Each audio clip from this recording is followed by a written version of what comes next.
Bienvenidos, estamos nuevamente en Hablando de Gestión Clínica. Hoy nos acompaña la doctora Mariana Fleischmann. Mariana es médico de la Universidad de Buenos Aires, médico internista, es también especialista en medicina legal y bueno, tiene un largo trasegar en gestión de riesgo y calidad médica. Actualmente es la gerente corporativo de riesgo y calidad médica de Swiss Medical. Así que es un placer tener a Mariana. Hemos hablado previamente, hemos tenido algunas conversaciones muy interesantes, así que dichosos pues de poder entrevistar a Mariana y que Mariana nos aporte mucho desde su experiencia esta mirada. Mariana, buenas tardes, ¿cómo estás? Buenas tardes. Bueno, primero agradecerte la invitación a participar de esta propuesta que me parece sumamente interesante y que nos puede enriquecer a todos. Gracias, Mariana. Bueno, sí, como siempre nosotros les pedimos a nuestros invitados que nos hagan una breve descripción o una descripción de su experiencia y su trasegar y relación con la gestión clínica. Hice una breve, obviamente, una breve abstracción yo, un breve de todo el currículo, pero ¿por qué nos cuentas un poco tu camino en este mundo de la seguridad del paciente y gestión clínica? Bueno, mi formación es como médica internista, fui muchos años médica interna de distintos servicios, tuve un servicio importante a cargo, formación de residentes, soy una enamorada ante todo de la medicina interna y de la docencia, de lo que es la formación médica. Siempre me interesó mucho este aspecto de formar futuros médicos y médicos. De hecho, hoy soy docente en el pregrado, en la Cátedra de Seguridad del Paciente de la Universidad del Salvador y en el posgrado en la Universidad Católica con la dirección del primer posgrado de Gestión de Riesgos y Seguridad del Paciente.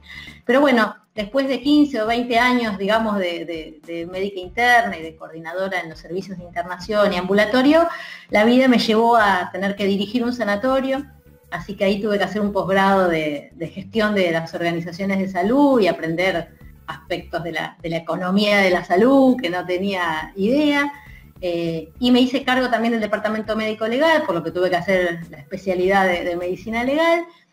Y finalmente tuve una invitación del doctor Agres, uno de los padres de la seguridad del paciente en la Argentina, para armar lo que fue el primer equipo de error en medicina en el año 2001 en la Academia Nacional de Medicina. Bueno, ahí se integró un poco lo que es mi actividad hoy.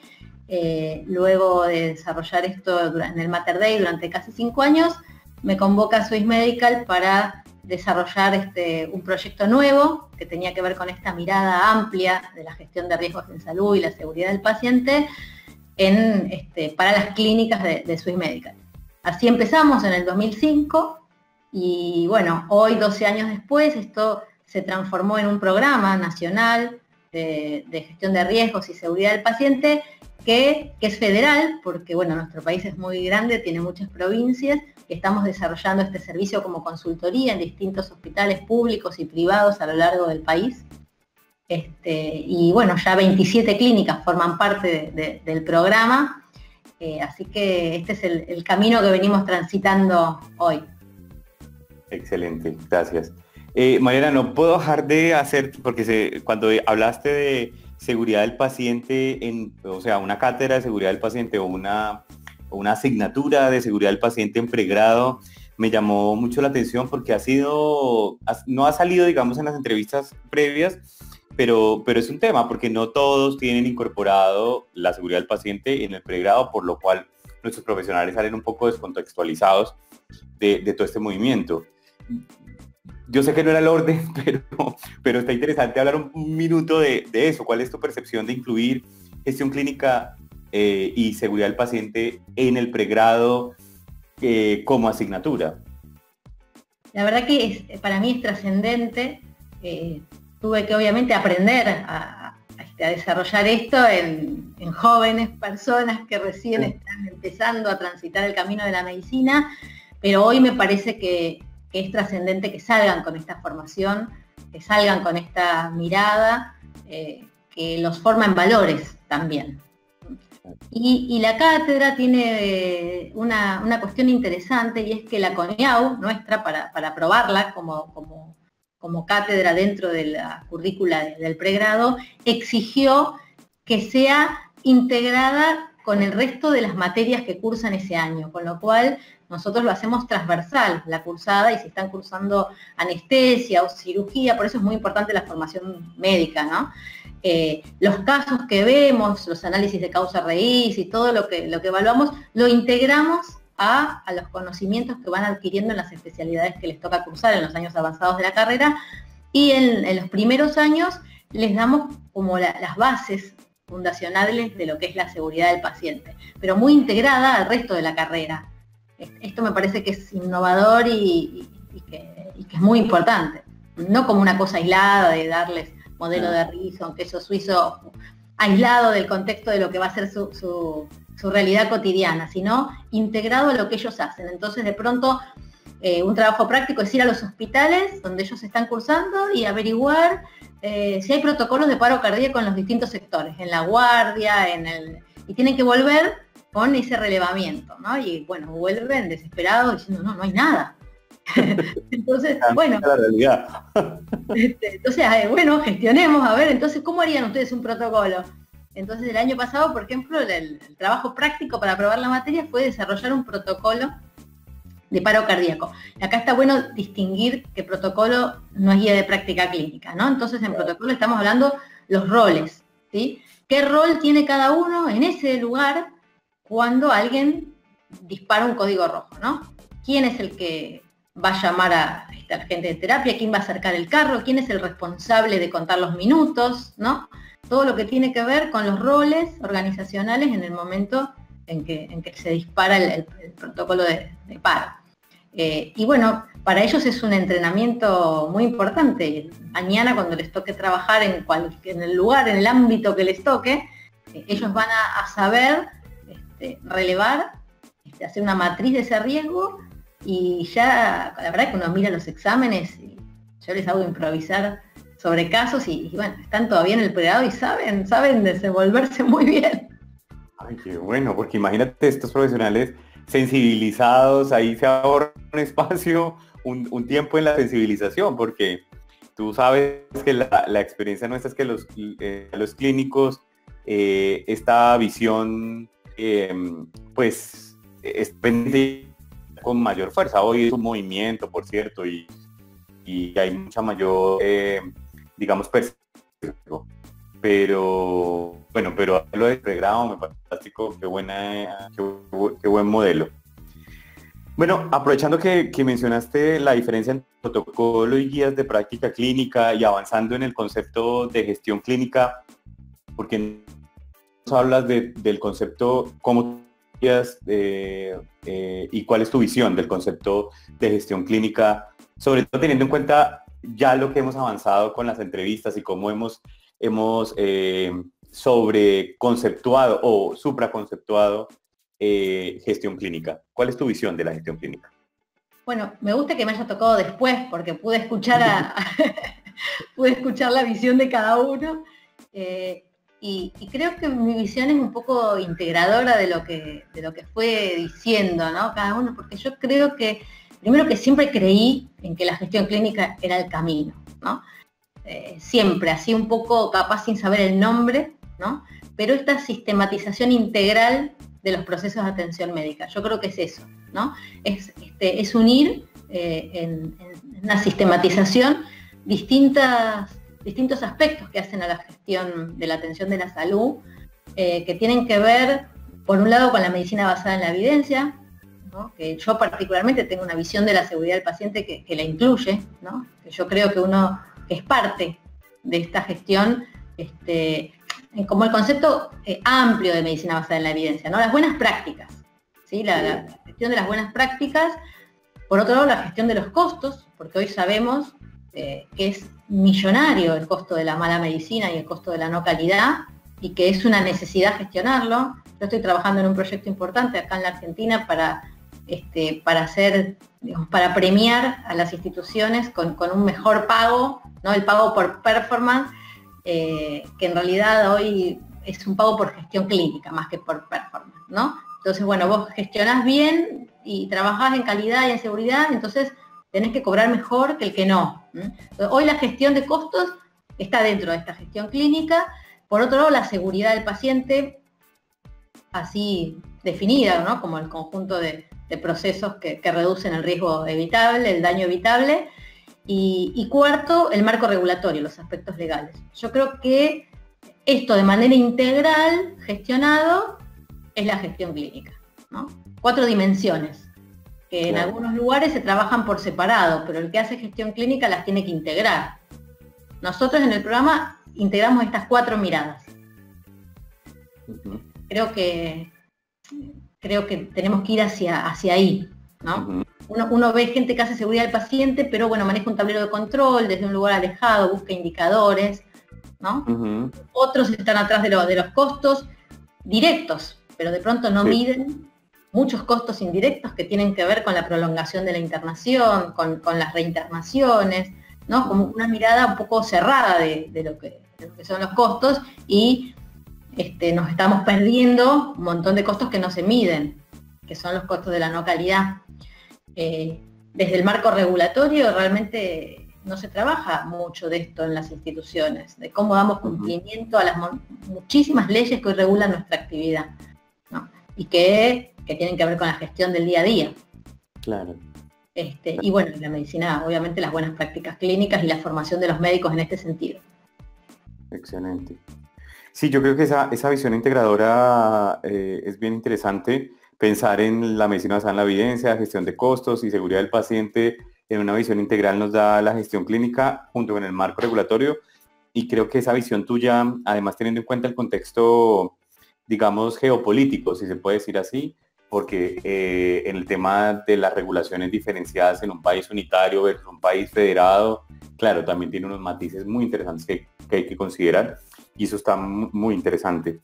Si uno comienza a desglosar gestión clínica y lo lleva al ejemplo, lo lleva a la experiencia, pensemos en un proceso o en cómo se hace gestión clínica en el mundo hospitalario.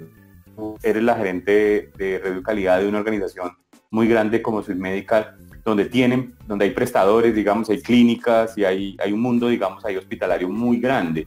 ¿Cómo se hace carne la gestión clínica en esos espacios hospitalarios? Bueno, nosotros logramos hay un programa que nos une a todos, a los distintos ámbitos de la asistencia. Yo siempre digo que tengo el privilegio de estar en una organización que me permite mirar el problema desde muchos lugares, ¿no? Porque por un lado somos institución, somos prestador, por otro lado somos financiador, somos el seguro, porque también tenemos una unidad que es la que brinda el seguro de mala praxis, somos sistemas de ambulancia, somos call center, somos cuidados domiciliarios. Entonces, si bien nosotros tenemos armado, obviamente, programas para cada modalidad de atención, hay uno que es el programa de reporte voluntario de incidentes y situaciones problemáticas que une a todos, y que es un poco el esqueleto del programa. Y acá sí integramos ante un reporte voluntario, hoy tuvimos el primer reporte de una institución donde este mes en Tandil, en la provincia de Buenos Aires, los hospitales públicos pusieron en marcha un programa. Bueno, hoy tuvimos el primer reporte, ¿no? Y no fue estrictamente un incidente, tuvo que ver con un hecho de violencia dentro del hospital, ¿no?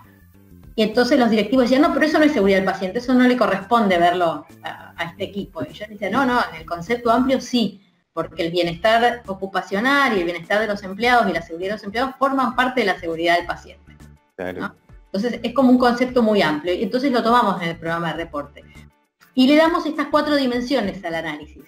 Primero evaluamos el proceso, ¿no? Si hubo fallas, si no hubo fallas, qué pasó desde que empezó esa atención de ese paciente hasta que ocurrió el evento. Después le damos la mirada clínica.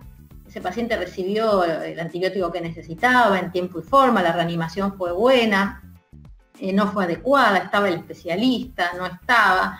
Después le damos la mirada legal, ¿no? ¿Cómo está documentado? ¿Incumplimos alguna norma al hacerlo? De pronto, no sé, un paciente violento y lo dejamos ir cuando lo deberíamos haber internado, y si no deberíamos haber llamado a la seguridad para hacer una medida de protección de personas. O sea, le damos esta tercera mirada. Y la cuarta es, ¿y cuánto costó el no haberlo hecho? ¿No? Entonces, bueno, ahí tenés, digamos, en un programa las 4 dimensiones. Claro, claro, es bien interesante. Esa visión, es que la visión integral que nos estás ofreciendo, digamos, de este paraguas, siempre hemos hablado o hemos hablado en este espacio que la gestión clínica es un concepto paraguas que agrupa varios aspectos. Ya lo hemos mencionado, la medicina basada en la evidencia, la gestión de procesos, bueno. Y entonces esta visión integradora es bien interesante. Tú ya has mencionado mucho la relación de la seguridad del paciente y la gestión clínica. Ya la has desarrollado en lo que hemos hablado. Pero, sin embargo, quisiera que nos ayudaras un poco más a entender la relación seguridad del paciente y sobre todo, ¿qué le aporta la gestión clínica a la seguridad del paciente? Porque si uno ahonda, digamos, en los movimientos o cómo los conceptos van calando en el mundo científico y en el mundo médico, el concepto de seguridad del paciente tiene una mayor representatividad, si se puede decir así. Entonces, ¿qué le aporta la gestión clínica a la seguridad del paciente?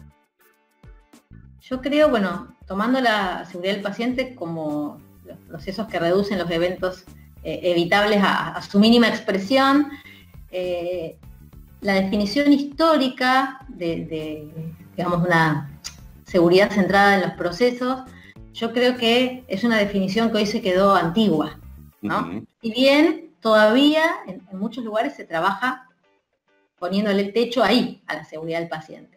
Yo creo que hoy hay que incorporar la gestión clínica como parte, ¿sí? Como parte de la seguridad del paciente, incorporando el factor humano.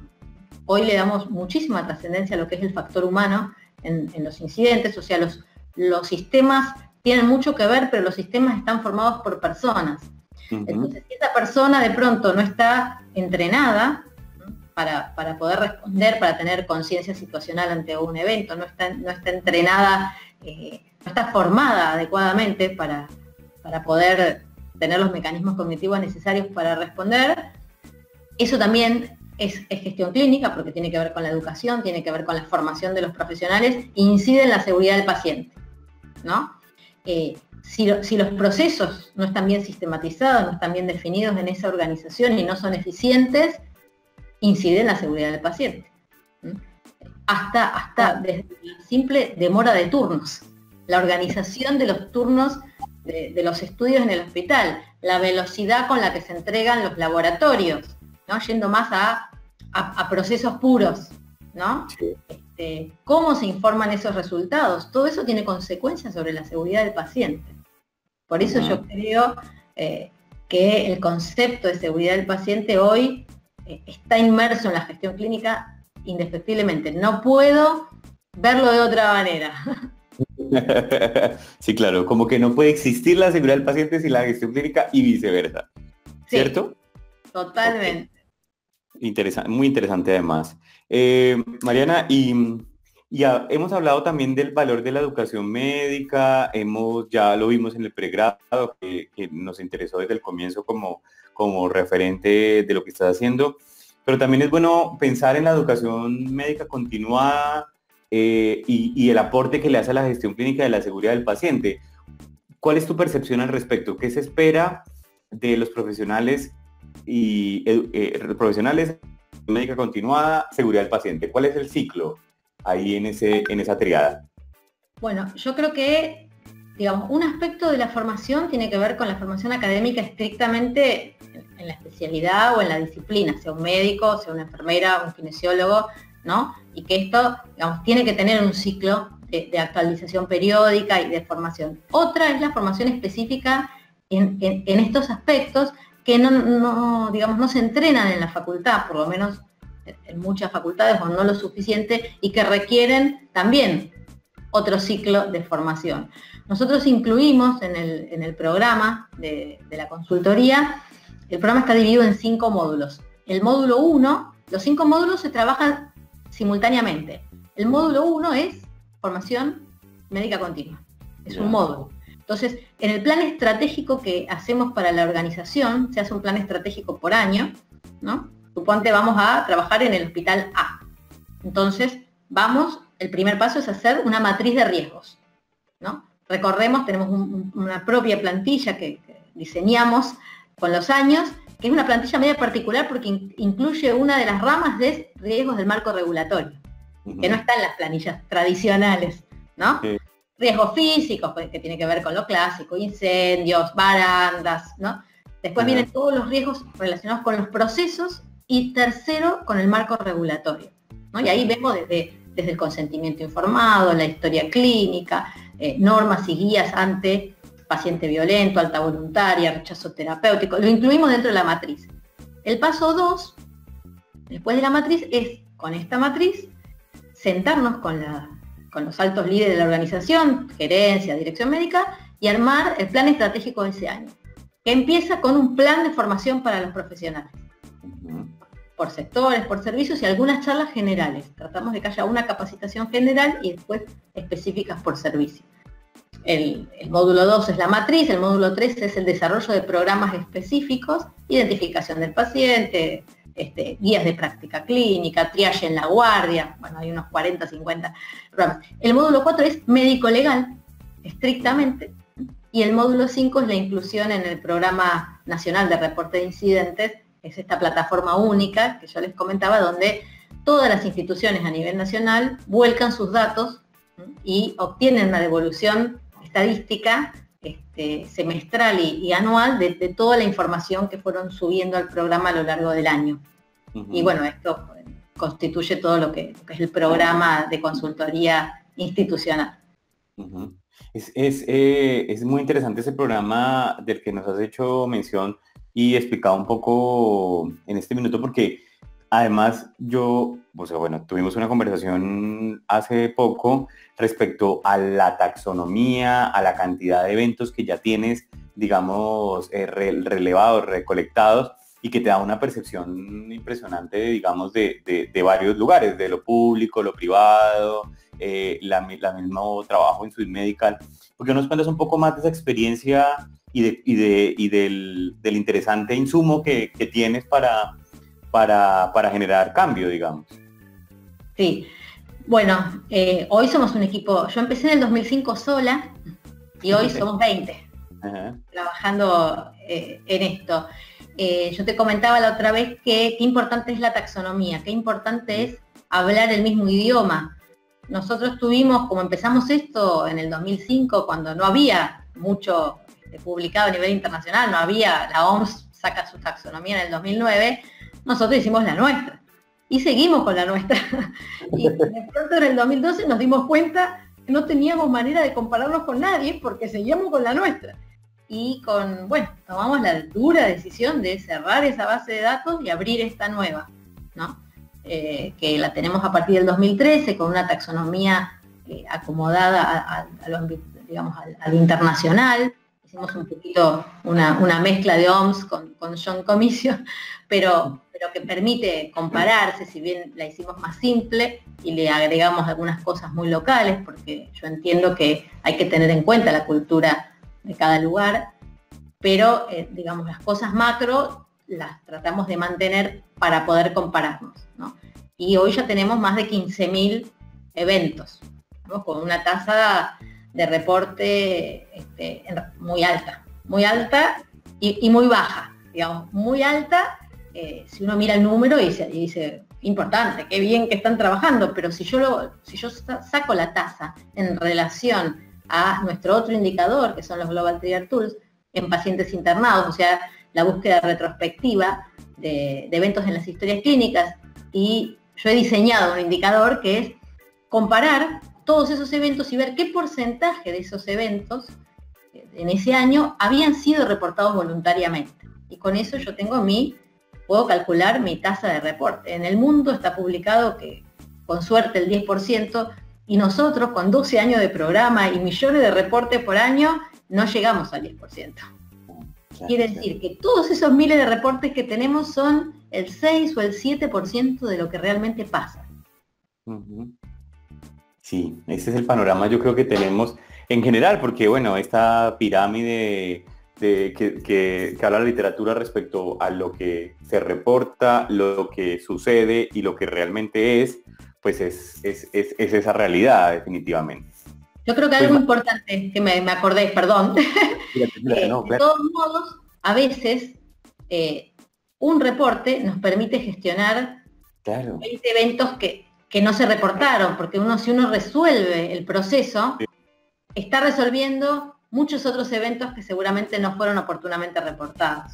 Sí, claro, al final uno te ayuda a la mejora continua, sin duda, esa es la alerta y tal. Y por eso tú también señalabas en una conversación que teníamos el valor del 1 a 1, de cómo el reporte específico te ayuda obviamente a ver la globalidad y a intervenir la globalidad también. Entonces, eso también es una visión distinta. Sí, sí, esto muchas veces en los congresos y en los paneles donde nos toca compartir con otra gente que hace seguridad, yo creo firmemente en el caso a caso. Creo que estos 20 años de trabajar en seguridad me permiten afirmar esto, porque el caso a caso obviamente que requiere del equipo que hace seguridad mucho compromiso, desgaste. Hay que estar las 24 horas con un teléfono para atender problemas a las 3 de la mañana, un sábado, un domingo, pero los beneficios son tan grandes que no puedo concebir el programa de otra manera, ¿no? Porque esto es lo que genera cambio cultural, por un lado. La gente tiene una adherencia cuando uno acompañó a la persona en el momento en que ocurrió el evento. Primero, que tiene el privilegio de intervenir y reducir el daño al actuar en el momento en que las cosas ocurren. Tiene el privilegio de gestionar la comunicación en ese momento. Suele haber un quiebre y uno puede ser un colaborador muy fuerte en mejorar la comunicación al paciente, a la familia, dentro del equipo de salud. Cuando el paciente pasa del quirófano a la terapia intensiva, si el evento ocurrió en el quirófano, la gestión en lo inmediato no tiene precio, ¿no? Y desde el punto de vista médico-legal también, porque ese es el momento desde la ética para mejorar la historia clínica. Uno no puede ir a escribir una nueva historia 3 días después. El momento para escribirla bien es ese, y es el momento donde uno suele escribirla mal, porque está sometido a un altísimo estrés. Entonces, que alguien de afuera, tranquilo y experimentado, ayude a ese enfermero o a ese médico a documentar mejor lo que hizo, también es un privilegio. Entonces, muy lindo el tablero de control, pero no alcanza. Hay que levantarse a las 3 de la mañana y hay que estar en la gestión, obviamente, de los eventos graves, ¿no? De los eventos graves. En la gestión de estos eventos hay que estar en el momento uno, realmente. Muy interesante tu visión, Mariana, te agradecemos muchísimo. Para ir cerrando y concluyendo nuestra entrevista, que ha sido muy valiosa, por cierto, ¿por qué no nos das un poco tu visión respecto a la maduración del concepto de gestión clínica en la región de América Latina? Tú como un líder en región, ¿cómo ves ese proceso de maduración? ¿Cómo ves cómo se instala el concepto en la región? ¿Cómo va avanzando? ¿Cómo hacemos más prácticas o mejores prácticas? ¿Y cómo las vamos compartiendo? Bueno, yo creo que ha habido un crecimiento en los últimos años. Yo hace 10 años planteaba algo parecido y la verdad que miraba para los costados y no había nadie. y la verdad que hoy uno te escucha a vos, escucha un montón de voces en este sentido de gente que está trabajando. Creo que lo que nos falta es un poco esta propuesta tuya, ¿no? De poder hacer algo juntos en la región. A mí con anestesia me pasa un poco esto también. Estamos tratando de que este programa sea un programa de la región, porque nos unen un montón de cuestiones culturales que son muy distintas de pronto a lo que pasa en Estados Unidos o en Europa, ¿no? Yo les contaba con el sistema de reporte de incidentes en anestesia, ellos habían analizado y estaban por comprar el sistema español.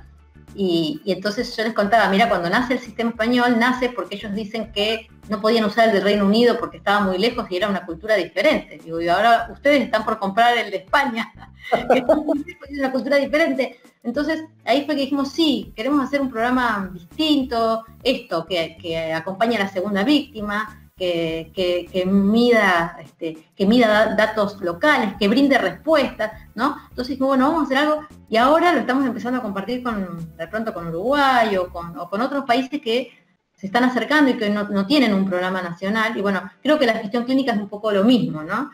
Hoy está empezando a haber importantes focos en distintos países, y bueno, me parece que de acá a unos años la perspectiva es poder lograr por lo menos ir haciendo una apuesta en común de lo que va cada uno desarrollando en el lugar donde le toca estar en su país, ¿no? Claro. Bueno, muchas gracias, muy interesante, Mariana, qué bueno contar contigo en este espacio y además que nos hayas transmitido un poco de tu experiencia y de la visión que tienes, muy interesante y muy amplia, además de, bueno, y basado en la experiencia, que esto me parece muy importante. Mariana, muchas gracias por participar, muchas gracias por atendernos y bueno, estaremos hablando en una próxima oportunidad, espero muy pronto para otros temas adicionales que esperamos que el espacio crezca, digamos, y entonces ahí esperamos contar contigo. Bueno, muchas gracias a vos, Mauricio, por haber tenido esta idea. Felicitaciones por llevarla adelante, que sé que no es fácil y requiere esfuerzo, que es lo que más nos falta. Así que, pero bueno, nos vemos la próxima. Vale, gracias, un abrazo, muchas gracias. Nos veremos en otra oportunidad. Siempre nos damos las gracias a Mentum, que nos apoya logísticamente, y bueno, nos faltaba dar esas gracias siempre para cerrar el espacio. Muchas gracias, Mariana, nos veremos. Un abrazo. Gracias. Chao, chao.